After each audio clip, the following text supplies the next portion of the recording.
Farm Fresh Foxes, gugulatin at talagang tatambakan ang Petrogas. Petrogas Angels hindi papayag mangulelat. Grabe ang bakbakan. Import versus import. Local players versus local players. Yan, at bigyan natin ng preview prediction ang game na ito. Kaya before that guys, please naman huwag niyong kalimutan mag-like, comment, and subscribe for more valuable updates. Maraming salamat sa suporta. Pa-subscribe please. Well, magaganap ka ngayong araw. Sa opening ngayong day, ang laban nga ng Petrogas vs Farm Fresh, 4 PM. At ang venue ay sa PhilAll Ecoel Arena. Magandang bakbakan to, lalong-lalo pa alam naman natin na pareho malakas ang import ng Petrogas at Farm Fresh, at hindi lang yan, tiyak na hindi magpapatalo ang bawat isa para makuha ang game na to. Kung ating titignan, pareho din malalakas kahit ang mga local players, mga veterans at talagang mga palaban, kaya tiyak na talagang marami ang manonood at marami talagang mag-aabang sa laban na ito.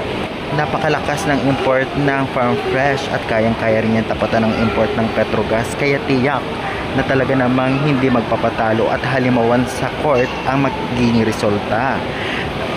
Overall prediction kung ating titignan, parang mas lamang ng konti ang Farm Fresh sa Petrogas kung pagbabasehan natin ang mga past game o past performance nila. Ngunit alam naman natin na malakas din ang Petrogas, lalong-lalo pa sa pagbabalik ni MJ Phillips, samahan pa ni Brook Van Sickle at Van der Waart na kanilang import. Samantalang ang ikinalakas ngayon ng Farm Fresh ay pagpasok nga ni Molina, ang pagiging main setter nga nitong si Hardy, at syempre ang kanilang import na unstoppable. Kaya naman tiyak na talagang gaganahan ngayon ang laban ng Farm Fresh laban sa Petrogas.